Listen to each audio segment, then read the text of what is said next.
Welcome everybody back to Sporting with Smitty. I'm your host Smitty. Now, a new video today. We're looking at the worst teams in NBA history.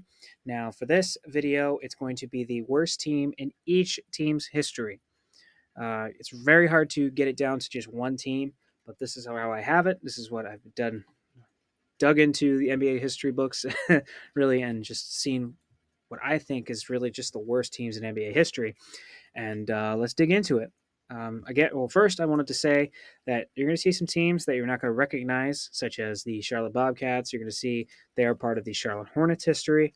The New Jersey Nets are part of the Brooklyn Nets history, even though they moved. Same thing goes for the Oklahoma City Thunder and the Supersonics. Same thing also goes with the New Orleans Pelicans and the New Orleans Hornets. Now, let's get into it. Starting off this list, it's an alphabetical order, and I'm going to start with the 2004 to 2005 Atlanta Hawks. This team was terrible. They started 2-12 on the season, and the new ownership group that came in saw right away that this team was not going to be good, so they decided to make moves immediately. Even though they acquired Al Harrington at the beginning of the season, or before the season, to provide great all-around player, in my opinion. Excuse me. They would also acquire Antoine Walker from Boston the previous season. He obviously was the leading scorer of this team at 20.4 points a game. And he also was the leading rebounding man on the boards at 9.4 rebounds a game. And Tyronn Lue was the leading assist man with 5.4 assists a game. But going back to it, Antoine Walker was traded back to Boston. And in return, they would get Gary Payton, but Gary Payton would never suit up for the Atlanta Hawks. They would almost immediately release him, and he would re-sign with the Celtics for the rest of that season. Really, there were very few pros with this team. I guess you could say the development of Josh Smith overall and Josh Childress, a couple of building blocks that could be used for the future of this team, which turns out they would be. Josh Smith would win the dunk contest that year. Whoop whoop. This team was not good. They finished the season losing 32 of their last 35 games with a final record of 13-69, 9-32 at home, and 4-37 on the road. Now, the aftermath of this team was very positive, I'd say. There was a hiccup, but we'll get into that. They would trade Boris Diaw, a young forward on their team, to the Phoenix Suns for ISO Joe Johnson. I'm 27 years old. For those of you who can't do math, that's 1996 was the year I was born. Now, I can honestly say that Joe Johnson was one of the best isolation basketball players of my era, of my lifetime. He was just an excellent player, unstoppable. Really, just that man could go off at any point. And after this season, it was really nothing but up for the Atlanta Hawks. I mean, they had a couple hiccups here and there. They would get in the next draft. They would draft Marvin Williams, who unfortunately was not Chris Paul and not Darren Williams, which, a point guard is definitely what they needed because they would then get Mike Bibby down the stretch in the next few seasons. But they would use this season really as the rock bottom that would end up building up into decent playoff success in the future. They would win a lot of playoff games. They would get at least to the second round pretty consistently until from really 07-08 until about 2016. They were really getting deep into the playoffs relatively at ease until they kind of fell off again. But it really started with this season. This season was really that building block for them that they needed to kind of build for the future, and that's what they did. And big shout out to them.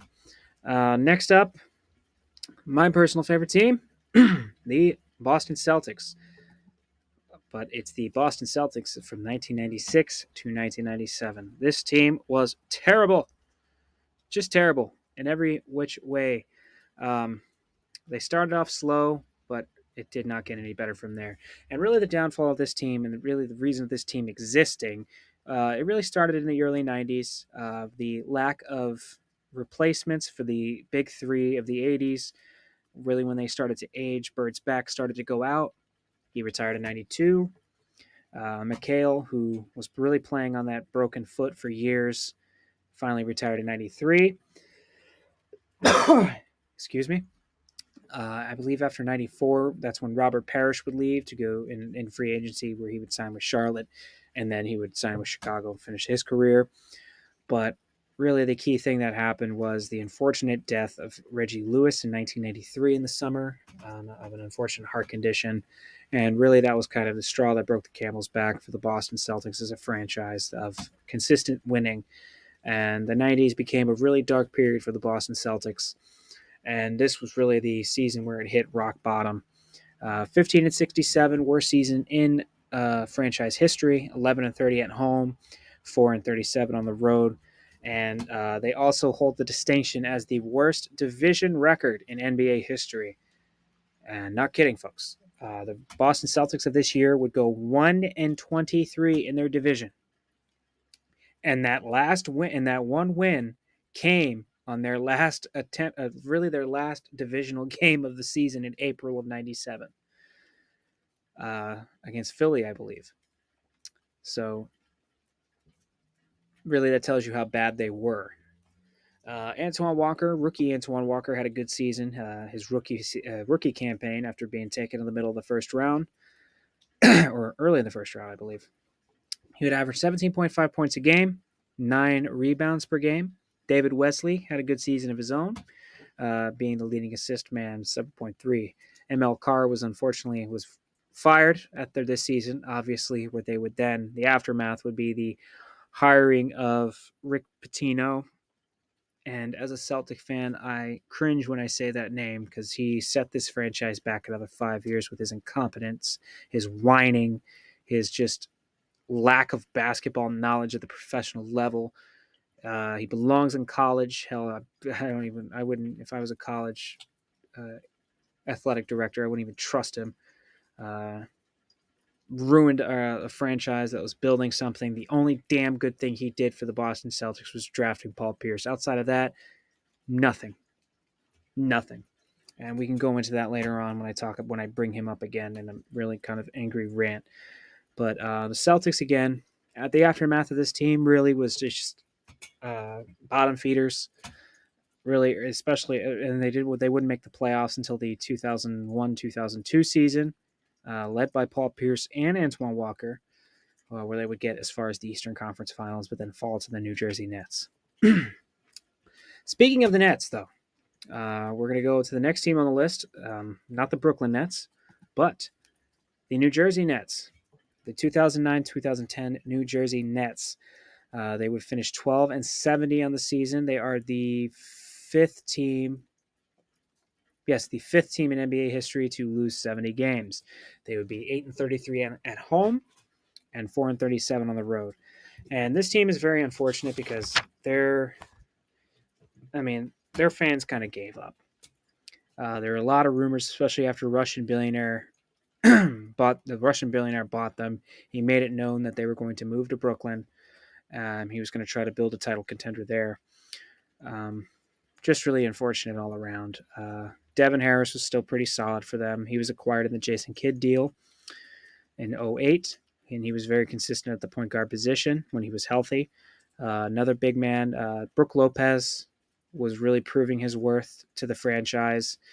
A very reliable big man at that time. 18 points a game, 8 rebounds. Very solid numbers for a young guy like that. Devin Harris, the leading man, 6.6 assists a game.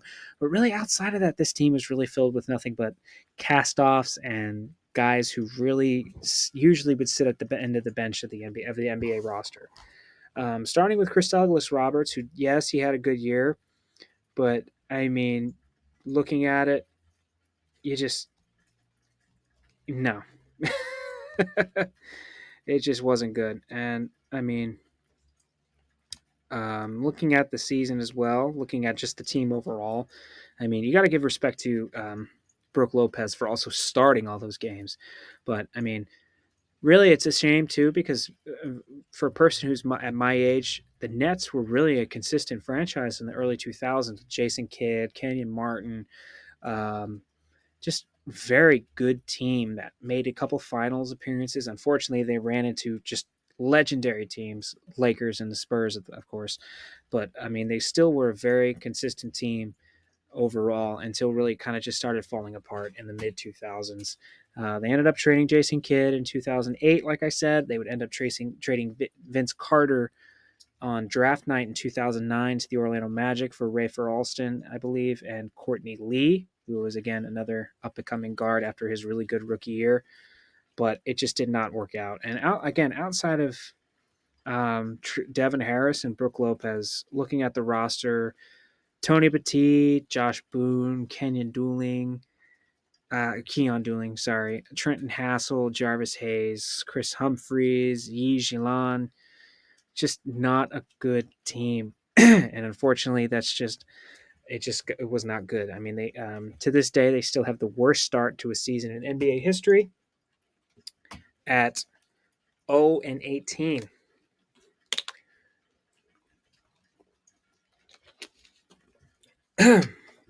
And I don't think that record's really ever going to be broken. I don't see a team that's that bad in the NBA, even a team that I said that was amongst the worst. So the Wizards and the Charlotte Hornets today, I don't think they're that bad. I don't. Nobody's that bad. Somebody's going to get lucky on a night. Period. Um, Unfortunately, the aftermath of this team, though, it wasn't better. It wasn't good initially, but then it got better, and then they had high hopes, and then that's when it just fell right apart again. But that's a story for another day. Next up is widely considered the worst team in NBA history. The reason why I don't think it is that they didn't play a full season. And of course, I'm talking about the 2011 2012 Charlotte Bobcats, who are obviously now the Hornets. Man, I mean, to say that this team was bad would be an understatement. I mean, on March 17th, 2012, they played the Toronto Raptors, and they would win. They would win to move to 7-36 on the season. They would not win a game for the rest of the season. To finish 7-59, percentage-wise, the worst season in NBA history. But I'm looking at it as a whole, and they didn't play 82 games, and who knows? Maybe they would have won a couple more games So they played 66. So 16 games. Maybe they would have won 2. Maybe they would have won 3. Who knows? Leading scorer of this team was Gerald Henderson, the second, I think, or Gerald Henderson Sr. I'm not sure. He's had 15.1 points a game. Bismack Biyombo had a great rookie campaign, 5.8 rebounds a game, and assists was going to DJ Augustine at 6.4. Unfortunately, Celtic legend Paul Silas was just not a. He was. It wasn't that he's not a good coach; it's that he just did not have a good team.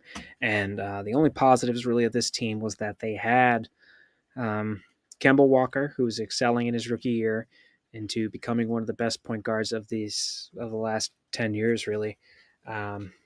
Or of that decade, I'd say. And then Bismack Biyombo, who's becoming a solid shot blocker and just a big man down low. Really, there was no... The aftermath of this team just still remains negative. Michael Jordan was not a good owner. As much as I love him as the GOAT, he was not a good owner. And it showed. The next draft, they would end up picking Michael Kidd-Gilchrist, who, as we all know, would turn out to be a massive flop and bust. Now, speaking of Michael Jordan, we're going to go into the Chicago Bulls, and the team that I chose was the 1998-1999 Chicago Bulls.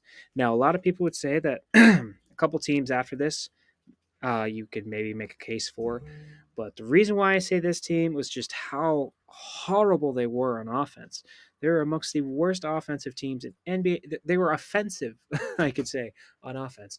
In the post-shot clock era, even in that era, in those times, averaging 81 points a game is ridiculous. It's unheard of. I can't even imagine a team averaging 81 points a game. Unreal. I can't think of that. I can't think of that as any kind of. It blows my mind. And it really comes down to really the biggest part of that season was against the Miami Heat. where they had the lowest points. They have the record, and they will forever have that record of the lowest points scored in a post shot clock era. They lost to Miami 82 to 49. 49 points in an NBA game is impossible. It's impossible to think. In the shot clock era, 49 points. Unreal. And yes, they still had Tony Kukoc, and yes, they still had Ron Harper, but Ron Harper was getting up there in age, and Tony Kukoc could not do it all by himself. And it showed. This team lacked scoring. It was not good. And that's why I have them on this list as amongst the worst teams in NBA history. Kukoc did lead the way, though, with 18.8 points a game. He led the way again he just led the way. 7 rebounds per game and 5 assists. Tim Floyd was on the bench for a few more seasons until they finally fired him. Honestly, looking at the aftermath of this team really continued to struggle. The Jordan era ended, and they really they would have a couple good solid picks here and there. They would miss on a big one. I'm talking about, of course, the trade for they would get Tyrus Thomas for LaMarcus Aldridge. And LaMarcus Aldridge turned out to be an excellent all-star for Portland, while Tyrus Thomas became, who? They would not be relevant in any kind of playoff picture until the Derrick Rose era, and unfortunately, we all know how that ended. Sad story there, but right now the Bulls are still, to this day, trying to reclaim some kind of championship spirit from the Jordan era to maybe bring it back, but I don't see it happening anytime soon. Their team this year is just not good. They have big names, but coaching is terrible. And now going to a team now, talking about the Cleveland Cavaliers, of course. Many of you would be surprised. No, I did not pick the first post LeBron year of 2010 to 2011, where they broke the record for most consecutive losses. I think 26 was their losing streak. No, I'm picking a team that's a little bit worse than that, and that is the 1981 to 1982 Cleveland Cavaliers. The big reason for that was just how much of a mess this team was. I mean, if your team has 4 head coaches in one season, you're not a good team. You're a mess, and there's no ifs, ands, or buts about it. And I'm not going to argue with anybody on that fact. This team was not good. Outside of Mike Mitchell and Cliff Robertson, you can't really name anybody on this roster and think like, boy, oh, I know. No, yeah, you're not going to name anybody on this roster to me and say that they had a good career. No, this team was not good. Excuse me, and I don't think that they will ever be. I think they will be amongst the top 25 of the worst teams of all time. 15-67, 9-32 at home, 6-35 on the road. Now, going up into probably on the list of the top 5 worst teams in NBA history, the 1992-93 Dallas Mavericks. This team started to really fall apart in the late 80s, early 90s. And in the mid to late 80s, they're a very good playoff team in the Western Conference. They were constantly making the playoffs. They had a superstar in Mark Aguirre. They had Rolando Blackman. They had great players. Derek Harper, of course. They had a really solid team. It's just unfortunate that they ran into one of the greatest teams in NBA history, and that's the Los Angeles Lakers, the Showtime Lakers. It's just unfortunate that they ran into that team. And by the end of the 80s, they made a shocking deal with the Detroit Pistons that sent Mark Aguirre to the Pistons for Adrian Dantley, who was having issues with Isaiah Thomas at that time, as much as he likes to deny it. Again, Adrian Dantley just didn't work out in Dallas, so that's when it began to slowly fall and slowly just fall apart. And it really, again, started with injuries. Injuries robbed this team of anything that they could have done.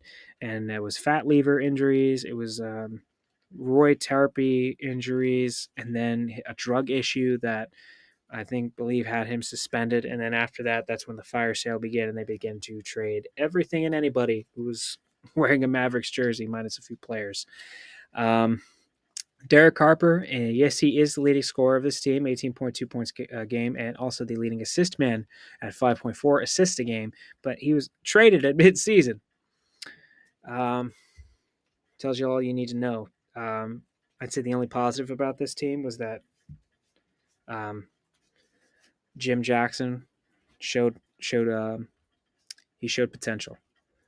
That's about it. Outside of that, really, this team would not do anything. The Dallas Mavericks would not be a focal point in anybody's mind in the NBA until after Mark Cuban bought the team and then started to build a contender. And then after that, the Dallas Mavericks have been really in contention ever since until really the Dirk era ended, or right before the Dirk era ended, where they really couldn't, where Mark Cuban decided to get cheap. But that's again, like I've said before, that's a story for another day. Now, coming up with the fourth team to lose 70 games in a season. Of course, the 1997-98 Denver Nuggets. This team would go 11-71, 9-32 at home, and a ridiculous 2-39 on the road.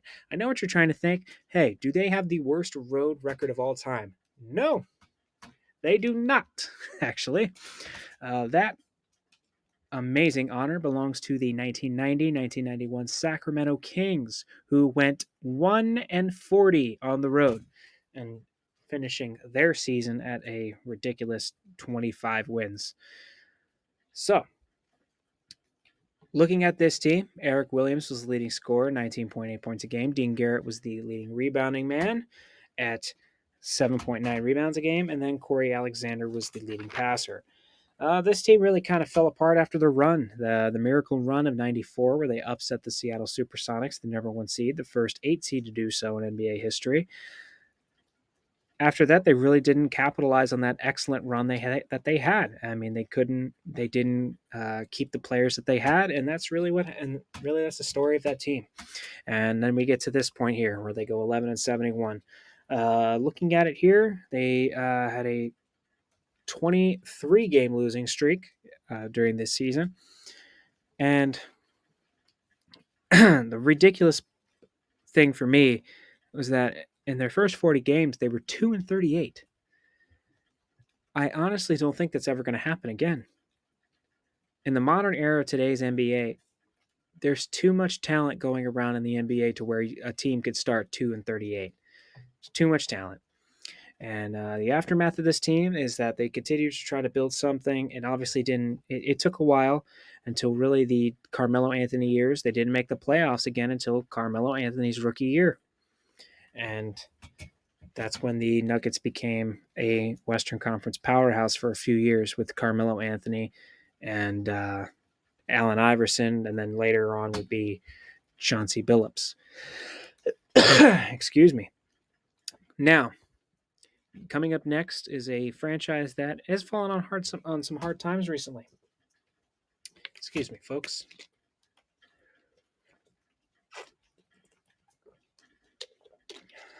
Now, I'm looking at the Detroit Pistons. Yes, you could say, oh, I could put the Pistons team of last year on there. I'm not going to. That team was hampered by injuries, and I can't honestly do it. I really can't do it. But I will put a team that's a little bit worse than them. That is the 1979-1980 Detroit Pistons. Many people don't realize this, but Dick Vitale was the head coach of the team for a season and a quarter, I guess you could say. He was not a good coach. Sorry to break anybody's hearts on that. Dick Vitale is not a good coach in the NBA. Luckily, he would turn out to be one of the greatest showmen in college basketball history, if not the greatest showman. But looking at this team, it was led by Bob Lanier, who was what many thought were on the last leg of his career, because a lot of people didn't last over 10 years at that era. It was very rare to see players last long in the NBA at that time. And Bob Lanier, who I guess the Pistons thought that they were done, also they wanted to get rid of him to see if they could get any kind of value, and they did. Um, they traded Bob Lanier to Milwaukee, and Lanier lasted another good solid seasons there, making good playoff runs with them. But he would be the leading scorer of this team at 21.7 points a game, and the leading rebounder at 10.1 rebounds a game, a double double. And then leading the assist category was Ron Lee at 5.6. The aftermath of this team was that they continued to stink until the 81 draft, where they would luck out finally and pick the one of the best point guards in NBA history, Isaiah Thomas. And really, after that, they were off and running. Now, for all you bandwagon Golden State Warrior fans out there, yes, you guys were bad. Not just bad, really bad. Looking at the 2000 to 2001 Golden State Warriors with a record of 17-65. Now, no, they're not on the top 10, but they were a bad team. They were 11-30 at home, 6-35 on the road. They had a good young talent, but overall, they were still trying to build something after the Run TMC era fell apart. And then obviously drama with the and trading away an all-star in Chris Webber, I believe. The whole situation with Latrell Sprewell choking out PJ Carlesimo. Just a team that was really trying to figure things out. And unfortunately, Dave Cowens happened to be the man in charge of this disaster. And he would go 17-65 and then be fired early in the next season and would never coach in the NBA again outside of assistant coaching duties. Anton Jameson was the leading man scoring here, 21.7 points a game. O'Donnell Foyle was the leading man of rebounding, 10 rebounds a game. And Mookie Blaylock, a solid assist man who really jumped around the league, but was a very good point guard in his era at 7.1 assists per game. The aftermath of this team, although the records don't show it, they was pretty positive. They really had some good hits in the draft, and it started with Gilbert Arenas in the first pick of the second round, I believe, where they really hit on him. Unfortunately, they didn't keep him, but a guy that they did keep for a long period of time was Jason Richardson, a solid guard that was a scoring machine, a dunking machine, just overall a great player for the Warriors that a lot of people forget. He played for the Suns later on, and he played for the Orlando Magic. Just a great player, and it would all lead to building the team that would upset the Dallas Mavericks in 2006-07 in that postseason with the We Believe Warrior team. I think that's what the saying was. Warrior fans, if you're a real Warrior fan, you should know that. But going on to the next team, another Western Conference team that hit rock bottom after having some success, but then began to have success again almost immediately after. And that is the 1982-83 Houston Rockets. Now, this team, shockingly enough, 2 years prior, for those of you who don't know, this team was in the NBA Finals. They had one of the greatest centers of that era, probably one of the greatest centers in NBA history, Moses Malone. He was the leader of that team along with Robert Reed. Looking at it, I'm not sure where Robert Reed went for this season. Comment below what you think, or if any fans do know, Rocket fans, what happened to Robert Reed during this season, because looking at it, I can't really find anything about him during that year. The leading scorer of this team was Alan Level with 14 points a game. The rebounding man was the Caldwell Jones, who was acquired in the offseason prior to this season because the Rockets realized they were not going to be able to pay Moses Malone. So they tried to trade him to get as much as they could really for him, which I believe they definitely lost out on that deal. I mean, getting Caldwell Jones, who was a very respectable player in his era, for him. But, I mean, what Moses Malone did in Philly in 82-83, winning the MVP and ending up winning the NBA championship, the second championship and most recent title for the Philadelphia 76ers. Now, they would go, the Rockets would go 9-32 at home, 5-36 on the road.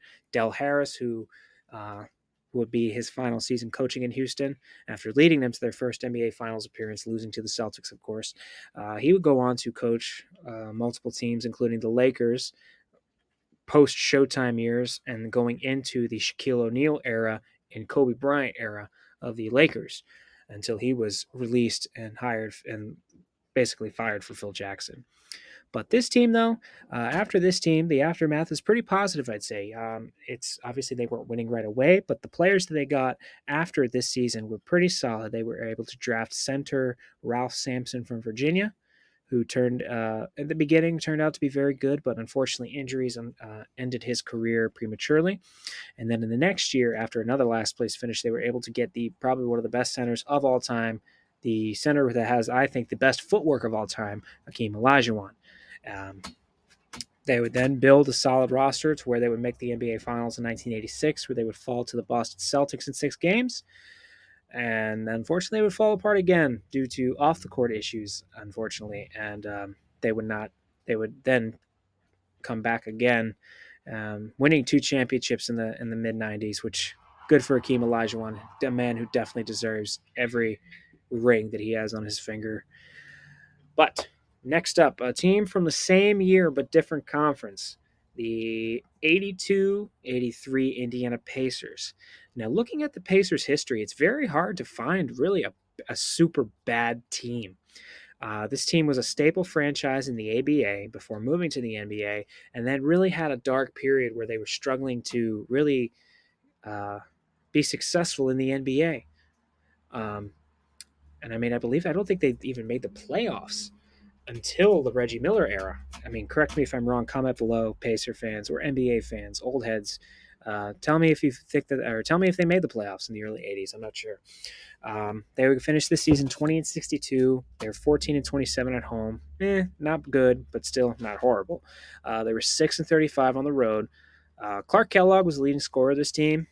Clark Kellogg, as a forgotten man, at least my generation of fans really don't know him outside of being an announcer on NBA 2K.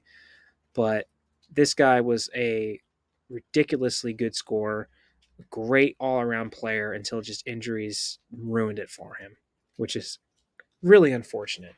Honestly, it's just such a shame. You hate to see it. Excuse me. The leading assist man for this team is Jerry Seasting with 5.6 assists per game. He would go on to be traded to the Boston Celtics, where he would become a solid backup point guard to Dennis Johnson, and he would earn himself a ring in the process, being a solid backup point guard. Also getting into a fight with Ralph Sampson in the '86 Finals. Little trivia there for you folks. This team again, the Pacers, they would really struggle until the Reggie Miller draft, and that's when that's when they started to become successful. And really, I mean, outside of this early '80s era where they were kind of like not really too good, up until these last few years today, they were a very consistent franchise where they were really making good deep playoff runs in the Reggie Miller era, really up until the '04-'05 season, where that's where everything kind of changed for them. But still, they were a very good team after these dark days of the early '80s. And today now they're starting to build something. I believe that they have a chance to really build an excellent team in the Eastern Conference. I think the bottom half of the East is really wide open, and it's really up for grabs. Um, Moving on, though, to I definitely believe is a top 5 on the list of worst teams of all time. And I'm talking about the 86-87 LA Clippers.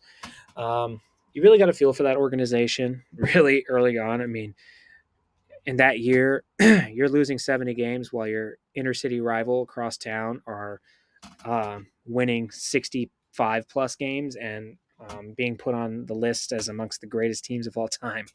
I mean, that's pretty crappy if you ask me. And yes, this is definitely one of the worst road records of all time. 3-38. They were 9-32 at home. They were the second team in NBA history to lose 70 games in a season. The first team to do it we'll be talking about later on. Leading scorer of this team is Mike Woodson, 17.1 points a game. Leading rebounder was Michael Cage at 11.5. And then the leading passer was Darnell Valentine at 6.9.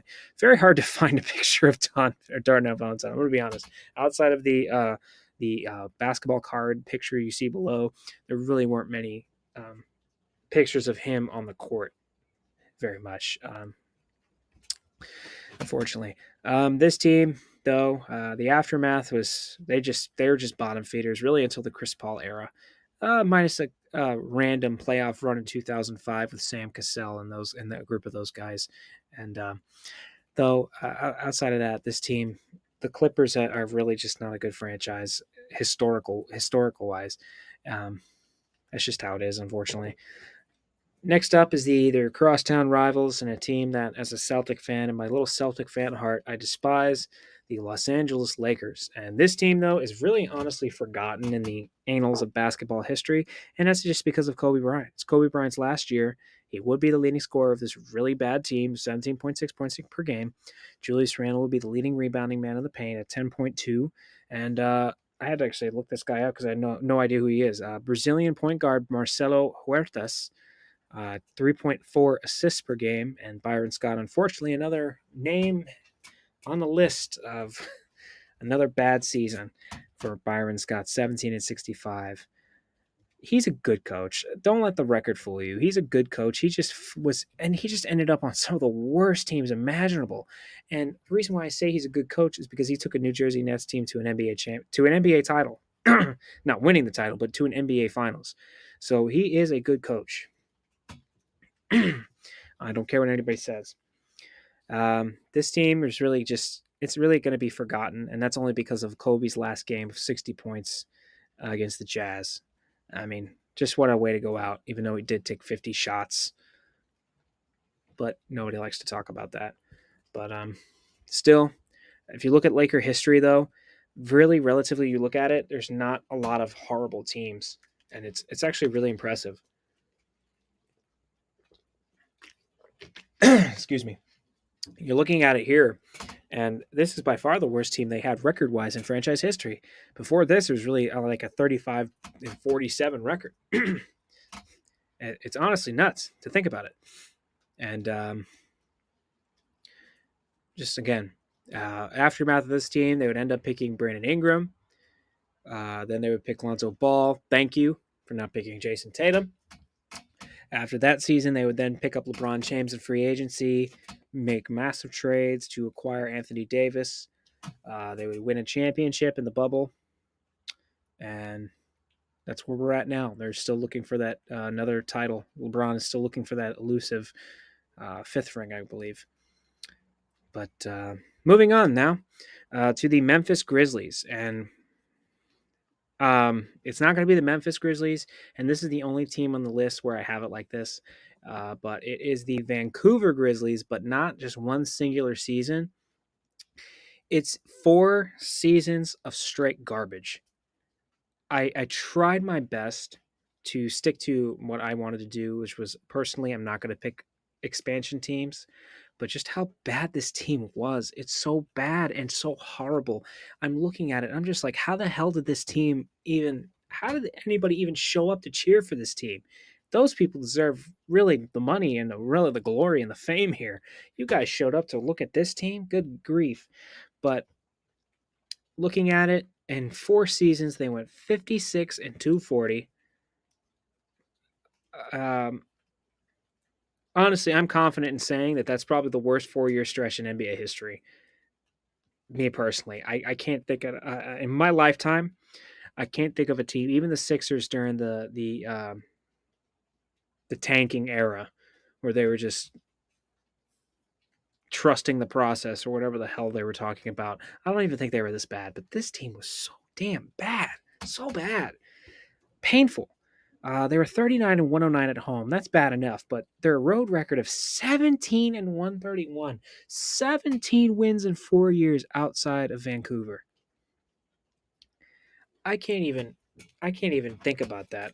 The leaders of this team is based on averages over a 4-year span of the best of that era and of those 4 years. And for scoring, it's by far Sharif Abdul-Rahim, forgotten player in NBA history, in my opinion. Great player, great scorer, just a great defensive player as well, I believe. He really is forgotten, one, because his career ended early with injuries, and plus the draft class that he was in 96. So looking at that draft class of Steve Nash, Kobe, Allen Iverson, Ray Allen, Antoine Walker, just all those guys, by far the shadow cast way over Sharif Abdul-Rahim. He would average 21.3 points a game in the 2 seasons out of the 4 that he was with Vancouver.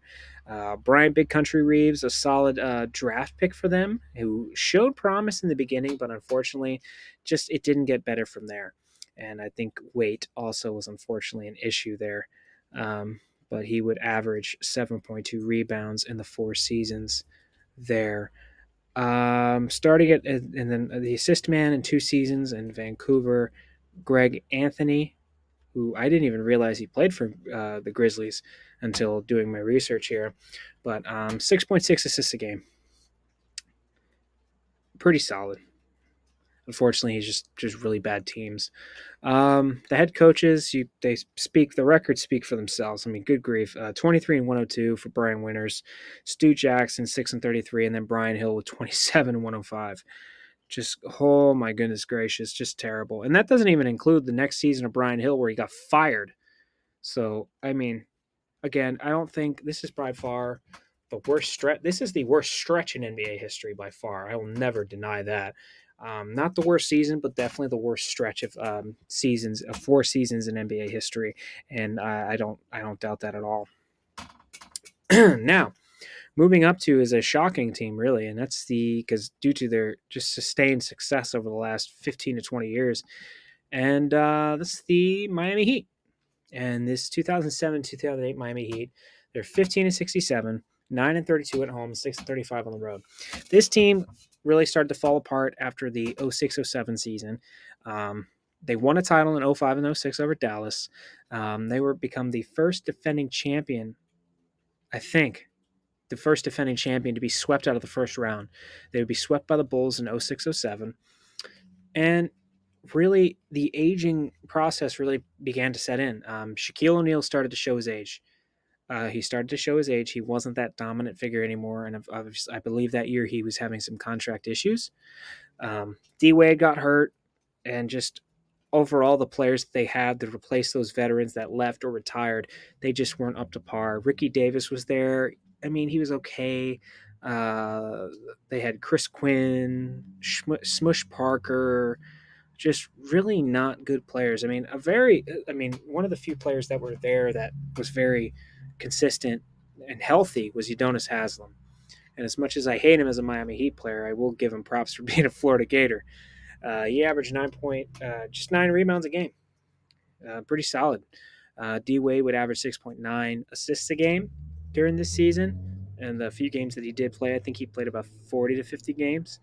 And really the big one here is Pat Riley, his worst record as a head coach, 15 and 67.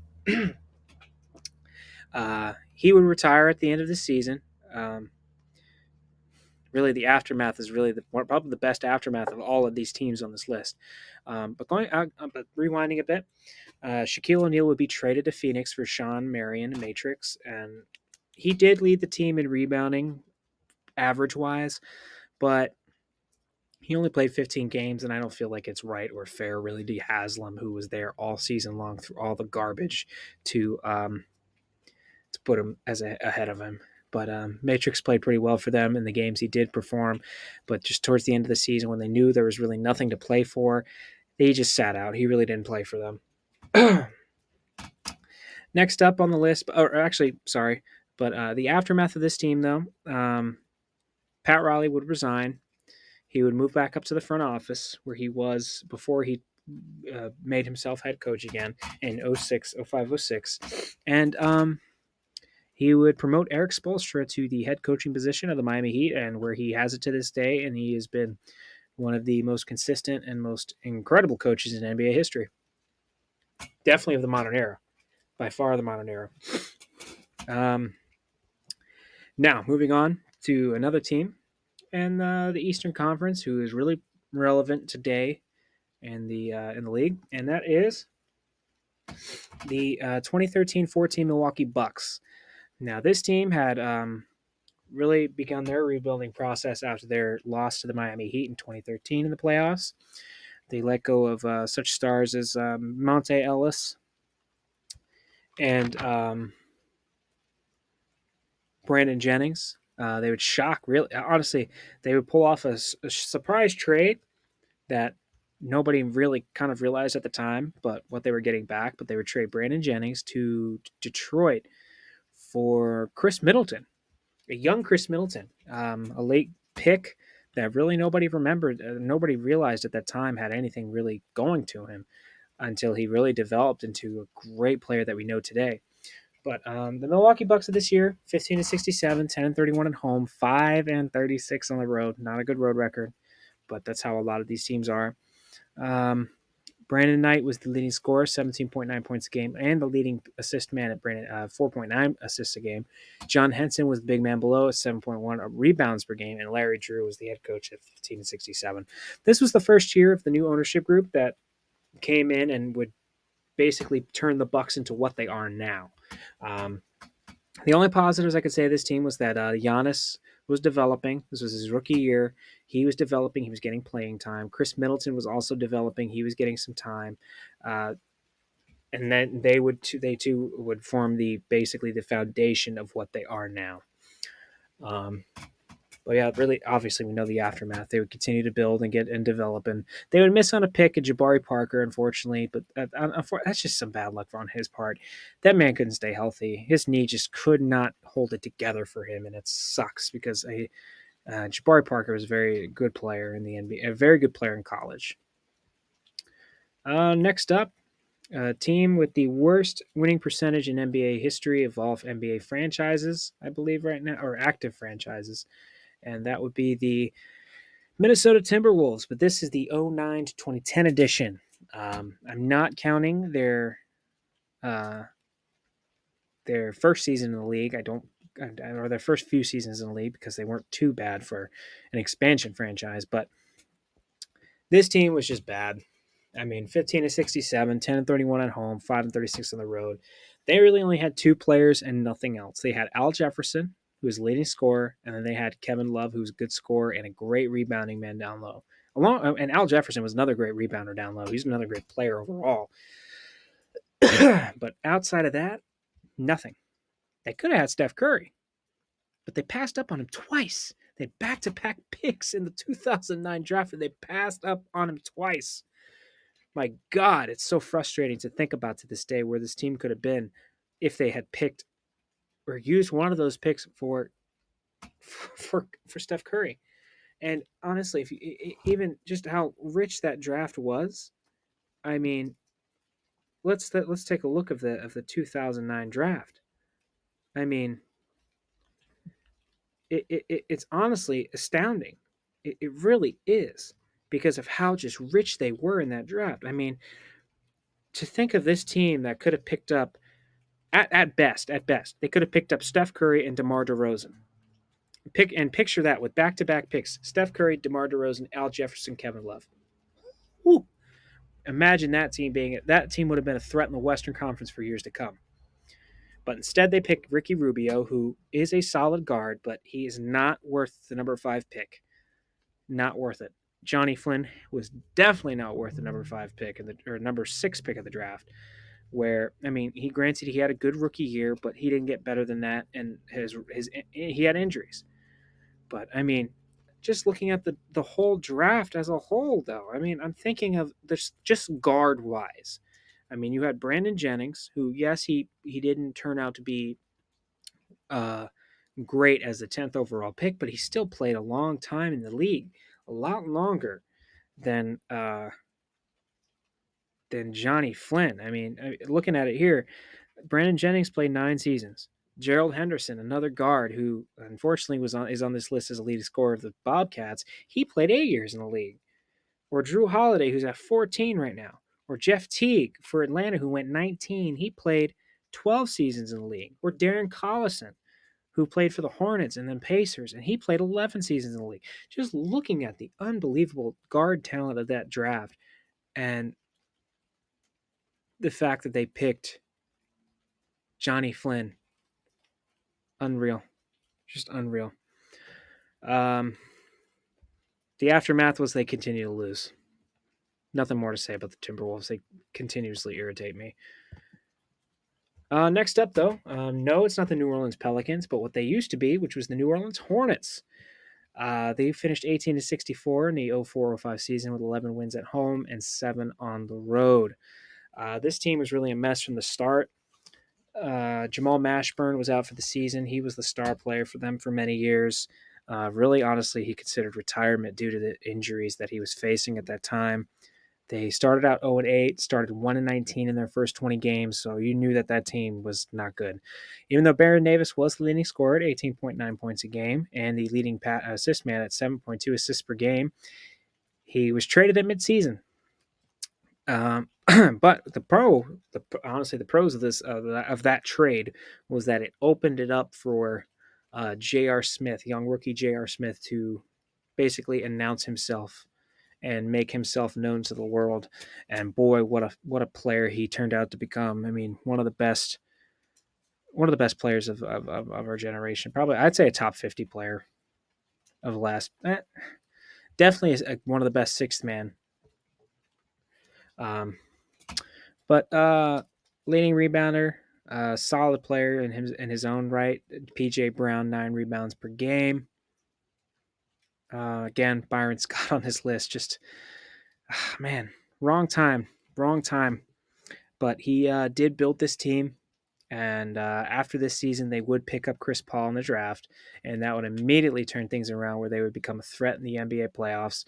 Until really Paul was traded, they were a very consistent franchise and during that Chris Paul era where they were in the playoffs every year, making great plays with great players like Tyson Chandler, Peja Stojakovic, um, Darren Collison coming off the bench. Just, I mean, great players. Just making. I mean, honestly, you could honestly argue, to the birth of Lob City wasn't in L.A. with the Clippers. It was with Chris Paul and Tyson Chandler in New Orleans. You can honestly make that argument. I mean, it was just incredible to watch those two play. And obviously, the aftermath too was Hurricane Katrina, which would just absolutely devastate the New Orleans area. And the Hornets would play a couple, maybe a season and a half in Oklahoma City. Just unfortunate, just how horrible that disaster was. But yeah, so much. Moving on from that. Next up on the list is the 2014-15 New York Knicks. This team was awful, awful, and it was because of one man, Phil Jackson. Phil Jackson destroyed this team. He really put this team down in the dumps, and it's just so bad how just unbelievable how horribly bad this team was, and it's honestly shocking that Derek Fisher um, turned down another season in the NBA to coach this team. And I mean, I guess you could say you could see it written on the wall. Carmelo, he was on his way out, not because he was now good, but because Phil Jackson just wanted, I guess, to rebuild the team the way he wanted to. And Carmelo would only play 40 games. He played one more season, and then after that, I believe he was traded. Amari Stoudemire, his knee was finally coming up and biting him in the behind. And unfortunately, that would be the end of his NBA career, even though he'd become really a pretty solid player, a legend really overseas. Another player on this list, or on the stat sheet here, was the Jose Calderon, who would average 4.7 assists, the best on the team. But outside of that, this roster was just not. It was so poorly built. J.R. Smith and Iman Shumpert would be traded at midseason to Cleveland, where it's been highly documented that they were jumping for joy when they heard that they've been traded to Cleveland. Um, Outside of that, they have Lance Thomas, Jason Smith, Alexi Shved, Pablo Prigioni, Shane Larkin, Tim Hardaway Jr., Langston Galloway, Cleanthony Early, Samuel Dallenberg, who's on his last leg, Andrea Bargnani, who turned out to be one of the worst contracts and one of the worst just acquisitions in Knick history, if not NBA history, Lou Munson, Cole Aldridge, and Quincy Acey. I mean, just not a good team. Not a good team. And the aftermath is that they're still trying to build something to this day. They're still trying to build a contender to this day. And last year was the first time that Knick fans honestly had hope for a title. I mean, Jalen Brunson brought it. He brought it. Next up on the list is a team that it just honestly kills me. Um, Not because I don't like them, but it's just the situation that they were in. It was just not fair. And I'm talking about the 07-08 Seattle Supersonics. This city was robbed of their team. They were robbed of a franchise, and it's because of a greedy son of a bitch who's now in OKC. And I'm not even going to say his name because it honestly irritates me. I'm not even a Sonics fan. I'm not a Thunder fan. I'm just an NBA fan, and I'm a Celtic fan, but I'm most importantly an NBA fan. And the amount of basketball richness and just how the culture it is in Seattle, it's unbelievable. The amount of great talent that has come out of the Pacific Northwest, from IT4 to Doug Christie to just you can honestly just list unbelievable just so many players that have come from the Pacific Northwest, and just the fact that the team is not there, it's honestly disgraceful. It's disgraceful. And this team was just basically a dead man walking all year in 07-08. I mean, they just traded Ray Allen to the Boston Celtics, where they were to acquire Jeff Green in the draft pick, and then they would also pick Kevin Durant as well. They would also pick up a couple other veteran players like Wally Serbiak and Delonte West, but they were traded on later on to Cleveland in a separate deal. But this team was honestly just a dead man walking. Um, Kevin Durant led this team in scoring 20.3 points a game. Nick Collison, who's honestly just really honestly just really a guy who's lasted in the league longer than a lot of people don't really realize. He would lead the team in reboundings, 9.4 rebounds per game, and then Earl Watson would lead the team in assists at 6.8. 6.8. Um, it's just a shame. Um, the success that the Thunder have had, it should have been in Seattle. It should have been in Seattle. And who knows? Maybe the reason why the Thunder have had those heartbreaking losses, have had those many heartbreaking moments where their superstars are leaving. Maybe it's because maybe there's a curse on this team. Maybe there's a curse on the Oklahoma City Thunder um, because of what they did to the basketball fans and the basketball community of Seattle. And the fact that the NBA has still not put a team in Seattle is an absolute disgrace. And honestly, it's a slap in the face to basketball fans in Seattle to host a preseason game in Seattle in Climate Pledge Arena with no promise of a team coming. Utterly ridiculous, and it's honestly a slap in the face. It pisses me off thinking about it. Honestly, it's bullshit, straight bullshit. But moving on, before I really get irritated, um, the 2012-13 Orlando Magic.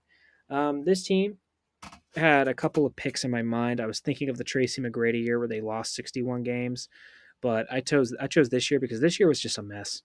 Um, the way that the firing of Stan Van Gundy went down because of Dwight Howard, and then the trade with Dwight Howard.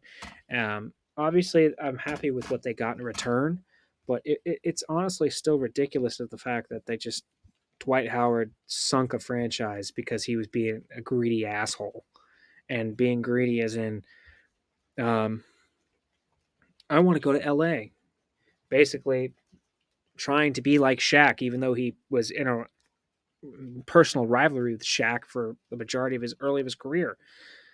Um, but it's honestly it just wasn't fair. It wasn't fair to the franchise of Orlando, and it wasn't fair to Jock Vaughn either, who was having his first head coaching job being basically a rebuild.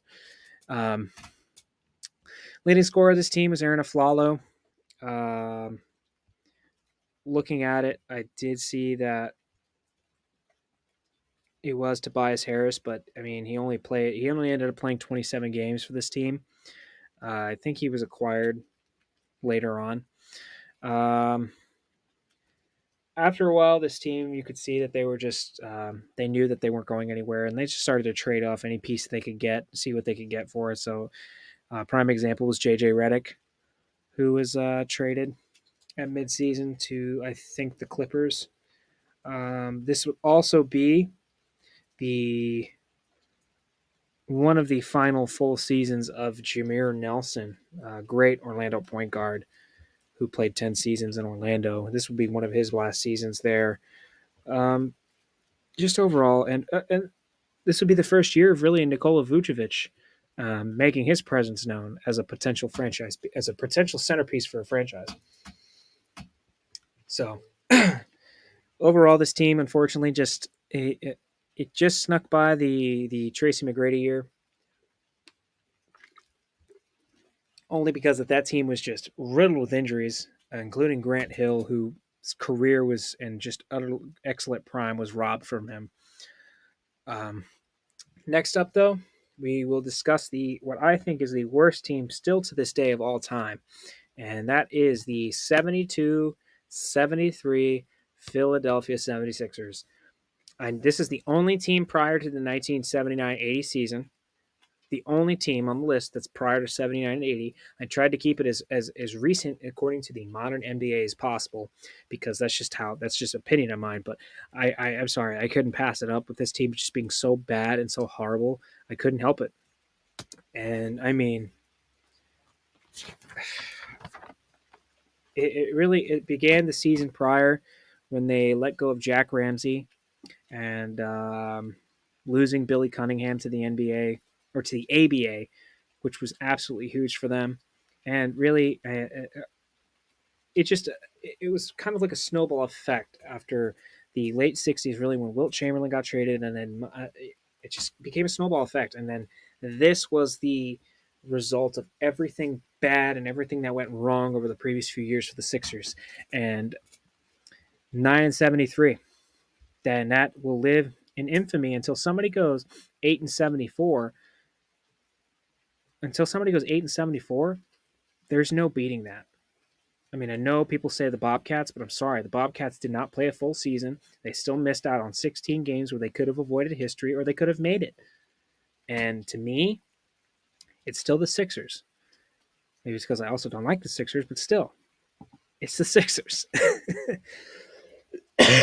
And looking at it, 9-73, 5-26 at home, 2-36 on the road, and then something different that a lot of modern day fans don't realize is that they played in a lot of neutral locations, really going deep into the 80s. Because I remember seeing highlights of Bird and the Celtics playing in New Orleans. That's where he had his 60-point game, but I digress. 2-11 in neutral locations. They had two head coaches, Roy Rubin at 4-47, and Kevin Lawfrey, who became a player coach, and he finished 5-26. He would lead the team in assists at 4.6. Fred Carter would be the leading scorer at 20 points a game, and Leroy Ellis would be the leading rebounder at 10.8 points a game, or 10.8 rebounds a game. Sorry.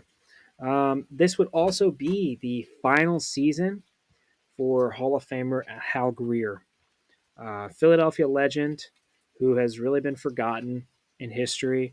Averages 19.2 points a game in his career, along with 5 rebounds, 4 assists. A very, very good, consistent player for the Sixers that just fell short against the mighty Celtics of the era of that age.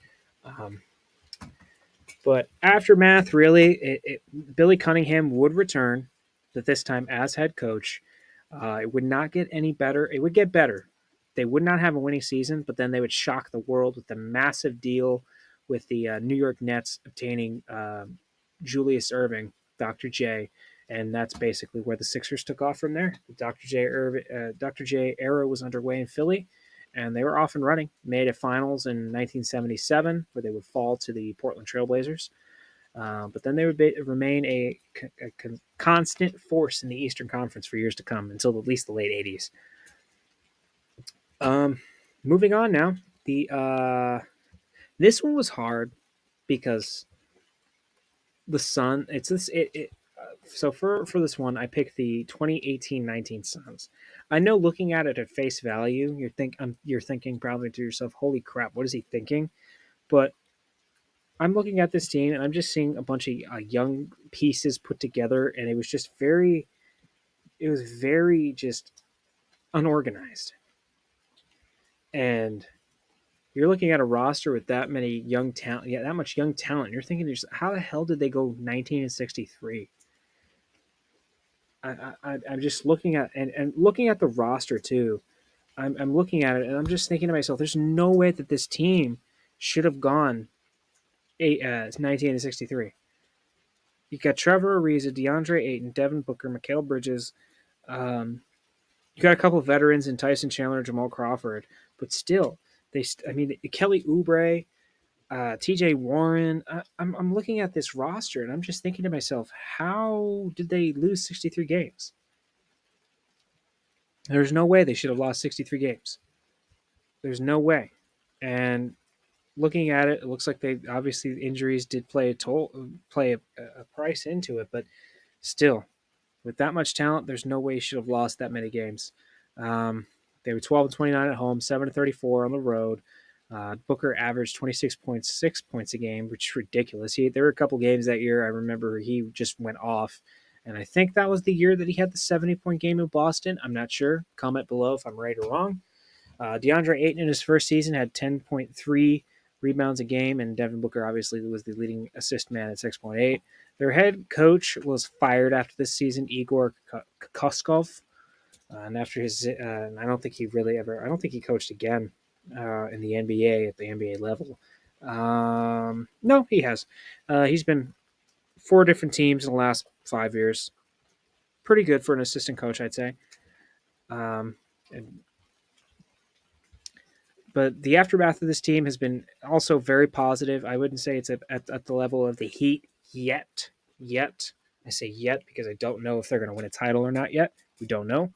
But it didn't really click until the bubble tournament in 2020, where that's when it really started to click, where you saw them play extremely well, and you're like, oh boy, they're going to be a force. And I remember talking to a good friend of mine, Dakota Harlow. I know you're watching, but I remember talking to my boy. He said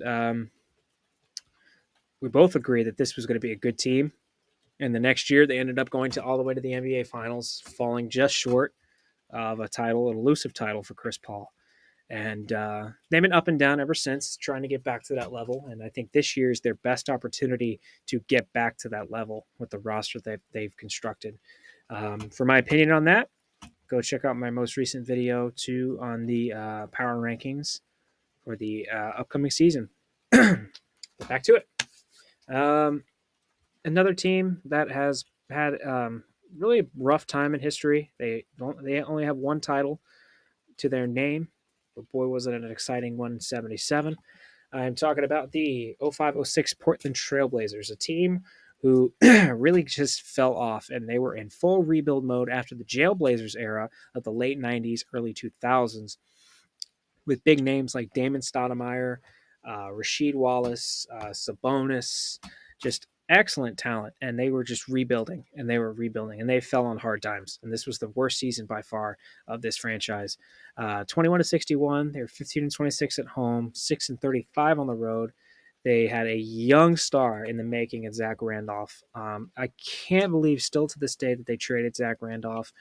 I thought that was such a big mistake then. I still think it now, especially with what he became. He became one of the most consistent defensive guys and just scorers in the league. Um, he would had he'd play another full season after this season, and then be traded to the New York Knicks. But man, just wow, just utterly stunning, just stunning. Steve Blake would lead the team in assists with 4.5. Darius Miles would also be very relevant with this team. But outside of that, this team was very young.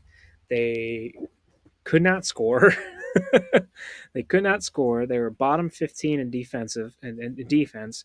Um, it was just a very young team. They had a couple of veterans here and there, but nobody to really write home about. I mean, they had Theo Ratliff down low. Um, that was pretty much it as when it comes to young or to veteran leadership. They still had Ruben Patterson, Travis Outlaw. They had Darius Miles, but just overall not a good team. It's Sebastian Telfair, who became one of the worst pickups in Celtic history, but it's a story again, another a story for another day. After that, though, that's when they would really get a lot better, they continue to get better. With the next draft in 2006, after this draft, that's when they would acquire LaMarcus Aldridge, which was huge for them. And not only would they acquire Marcus Aldridge, but they would also acquire Brandon Roy, who, man, talk about what ifs. If that man's knee held up, you're looking at a solid scorer for many years to come. And it's just a damn shame. But I mean, that was really this was the season that was after this was the turnaround. The '06 draft was amongst the best drafts in Trailblazer history, I would say. I mean, stealing LaMarcus Aldridge for Tyrus Thomas, and then also stealing Brandon Roy. Man, nothing better than that. Let me tell you. Um, and they would become a very good team in the Western Conference for the next 7 years until the Lillard era took off, and then after that, a couple playoff runs here and there, and here we are at this point in time where now the Damian Lillard era has come to an end after the offseason trade, and now they're in their rebuilding era. Um, Next up in the list here, the Sacramento Kings. Um, the 08-09 Sacramento Kings, who would go on to lose 65 games that year, their worst year in franchise history. Um, they would be 11-30 at home, while be 6-35 on the road. This team was a really a struggling team after they really fell apart with the core that they had with Ron Artest, and then the injuries to the uh, older core with Chris Webber, and also guys just aging. This is kind of where it kind of fell lower and lower into the depths of the abyss for the Sacramento Kings. I mean, they had a solid player in Kevin Martin, who averaged 24.6 points a game. Jason Thompson, who really didn't turn out to be really much of a else other than a bust, unfortunately for him. Bino Udry was another one of those guys who he was just he just was on a lot of bad teams, but he was still a very solid, stable guard for them for those bad teams. But the head coaching, it really didn't get better. I mean, after I think by New Year's, they were 8-24. They had already made a coaching change, and at that point, it was just all right. Let's just write it out. And they did that with Kenny Nat, who ended up going 11-47. And then after this year, that's when it kind of started to turn around a bit. At least in the draft, they were picking very good players. It just I don't know what it was.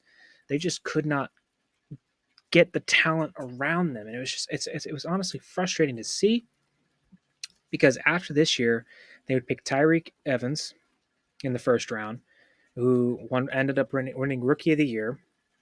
Then after that, you had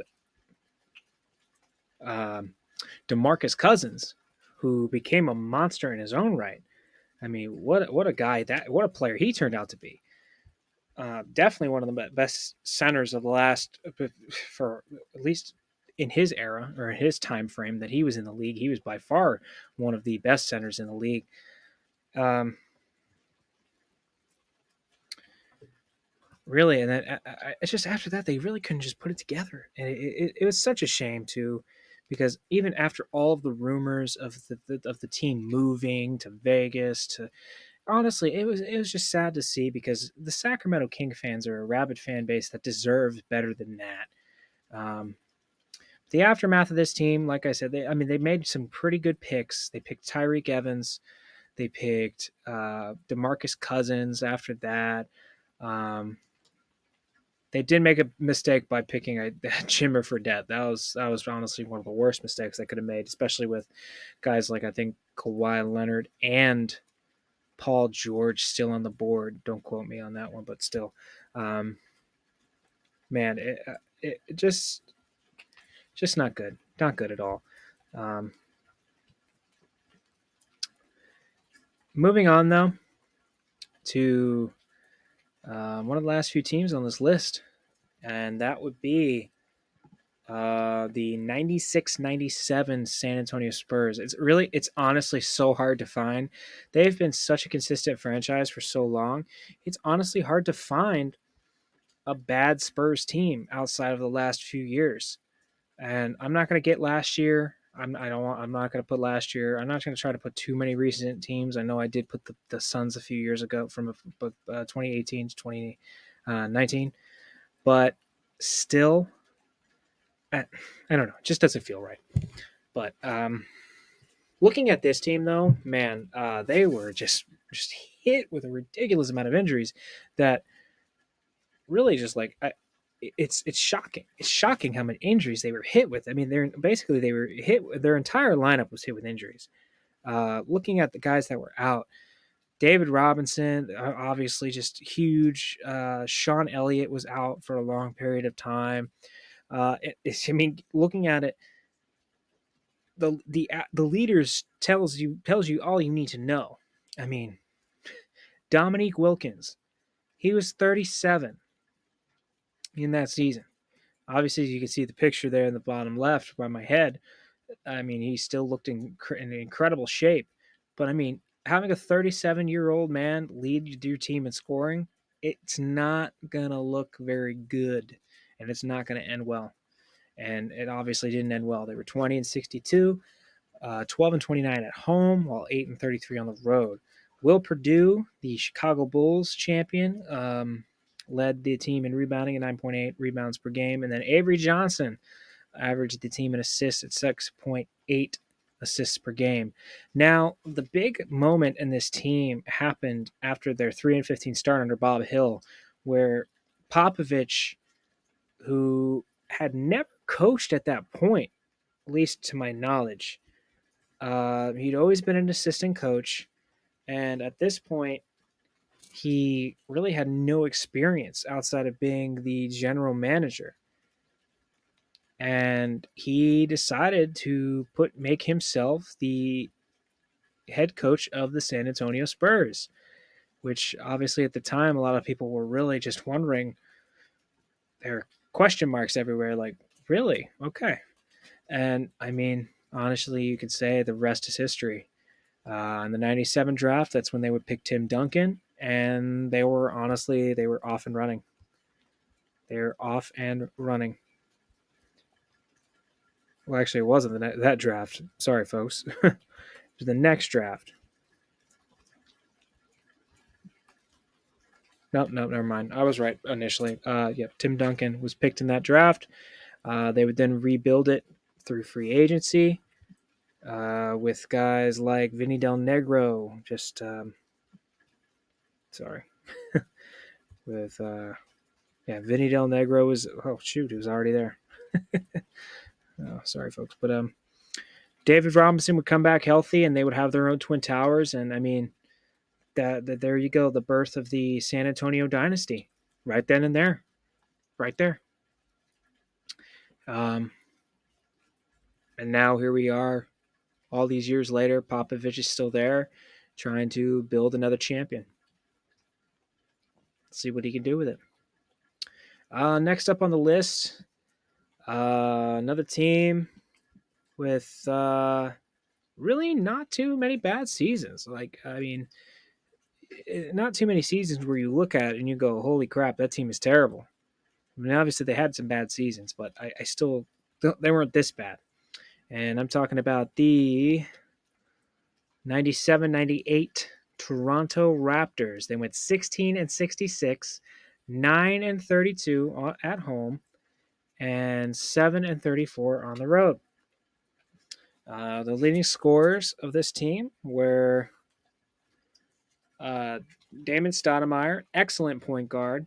19.4 points a game. They had Marcus Camby, a young center who had all the talent and ability in the world, getting an average of 7.4 rebounds per game. And then obviously Stoudemire leading the way as the assist man at 8.1. Now, this team, I could tell you injuries destroyed this team's season before they could get anything going. And to players like Popeye Jones, Marcus Camby, Carlos Rogers, Walt Williams, and Zan Tabak, just all of them killed their season. And I mean, that's how. That's honestly how you end up having a 17-game losing streak early in the season and a 1-19 start. Um, Obviously, it did get better than that. It got better as the year went on. I mean, as it pertains to this situation, anyway. When you start 1-19, you're hoping to at least get to. You're at least hoping that you could put together enough wins to not be in the record books for one of the worst seasons of all time. And I mean, during the season, though, they would make a lot of trades, a flurry of trades that really kind of turned them around. And going back to the Rick Pitino situation where Boston gave away a rookie Chauncey Billups for nothing, a top 5 pick traded in his halfway through his rookie season. Comment below too if that has ever really happened.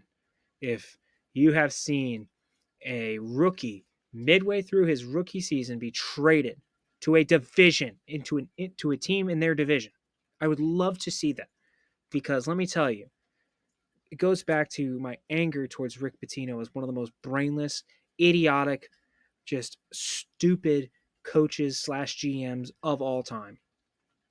I swear, zero brains in that man. Seeing his face disgusts me. But there was a positive, though, for the Raptors after this miserable season when it finally concluded. They were able to secure the draft pick that would turn into Vince Carter. And immediately it would show dividends, obviously, and it would be the lockout shortened season of 98-99, but they would immediately improve, going to 23-27 on their season. Vince Carter, amongst one of the best young players in the league, averaging 18 points a game in his rookie season. They would also sign a flurry of veterans such as Charles Oakley and Kevin Willis. I don't know if that helped, but I definitely think it gave them a chance to help rebuild the team a little bit quicker. And obviously, just kind of trimming the fat from the roster of the previous season. Sorry. Going into the second to last team on the list. This team, again, this is another team that was so hard to figure out when it came to what was their worst season in the NBA. And this was the Utah Jazz. And after looking at just their history and reading their history, and looking at it from after the 1979-80 season, there's only one season, and really that comes to mind where I'm just like, okay, that was pretty damn bad, and that is the 79-80 Utah Jazz. I mean, I don't know how I don't understand why they were so bad. I mean, well, actually, never mind. I guess I can say I understand. Outside of Adrian Dantley, they're relatively average. I mean, they had a very young Bernard King who just wasn't he wasn't at that level yet to where he was just lighting it up. He was averaging only 9 points a game in 22 minutes. He still wasn't there yet. Pete Maravich, he would later be traded, I believe, to the Boston Celtics. Yes, he would be traded to the Boston Celtics, and that would end up being his final year in the NBA. So he was also done, even though he averaged 17 points for the Jazz that year before he ended up being traded. But looking at this roster, it's very young and very unproven talent as of late and as of that very moment, other than Adrian Dantley, who was acquired in a trade with the Lakers. And if they did not acquire Adrian Dantley, you would probably be looking at one of the worst teams in NBA history right here. Adrian Dantley, he would lead the way, 28 points per game. He would also be the lead rebounder at 7.6 rebounds a game. And then Alan Bristow uh, would be the leading assist man with 4.2 assists a game. Tom Sulky, he would be fired after the next season, or actually midway through the uh, 81-82 season, after starting it slow at 8-12, and then after that Frank Layden would take over, and that's when really after 82-83, after the first full season Frank Layden, after he finally got to the roster that he would get and really get to the point where he wanted it at. That's when you would see the Jazz be the level and just the another one of those definitions of consistency, because from the 83-84 season all the way up until the 2011 and 12 season, they only missed the playoffs 4 times, and that's with 3 coaches, with Tyrone Corbin being the last coach of that at that time, um, taking over for Jerry Sloan, who decided to retire, and then obviously Jerry Sloan taking over for Frank Layden. I mean, just an impressive run. And I mean, after a period of just trying to build something, of being middle of the pack in the Western Conference, right below the playoff line, they came back again. With young players like Rudy Gobert, with Donovan Mitchell, Gordon Hayward, players like that, but it didn't click, and now they're at that point again where they're now trying to rebuild under Danny Ainge, and they have a solid foundation so far, I believe, with Walker Kessler, Colin Sexton, Laurie Markkinen, THT. That I think that they could possibly do something in the not so distant future if they pick right in the draft and they were able to really get it together. But that's this team. Obviously, I don't consider the Jazz really a really bad franchise. I don't consider them at all. I don't consider them at all a bad franchise at all. I think one of the top 10 to 15 franchise in the NBA, honestly. Now, the last team on the list, we finally come to the final team on this list. No, it's not the Washington Bullets, even though that is a part of their history, but it is the 2000 to 2001 Washington Wizards. It was honestly between this team and the team at 08-09 that had all that drama with Gilbert Arenas and the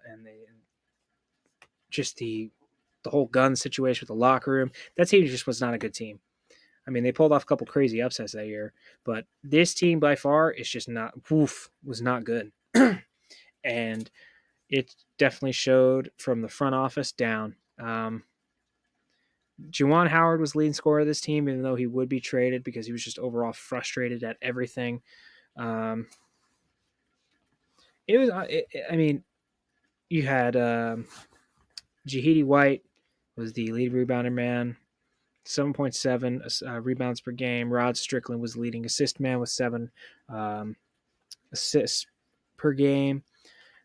I mean, Leonard Hamilton, he was hired the previous season to try to do something with this team. It was a collection of really young talent and some veterans, but it just didn't click. It just didn't click. And I mean, and you're looking at the collection of talent as well. I mean, going up and down the roster, I mean, you're looking at Richard Hamilton. I mean, just especially with who they got in return for the in the Juwan Howard deal, like Eaton Thomas, just young guys with the potential. Unfortunately, after this season, their first mistake. I mean, Jordan comes back. Obviously, Jordan comes back, and he plays well. I mean, for a 38-year-old man, 22 points a game, leading the way. I mean, that's impressive as a whole. It's impressive. But their biggest mistake was the draft pick of Kwame Brown.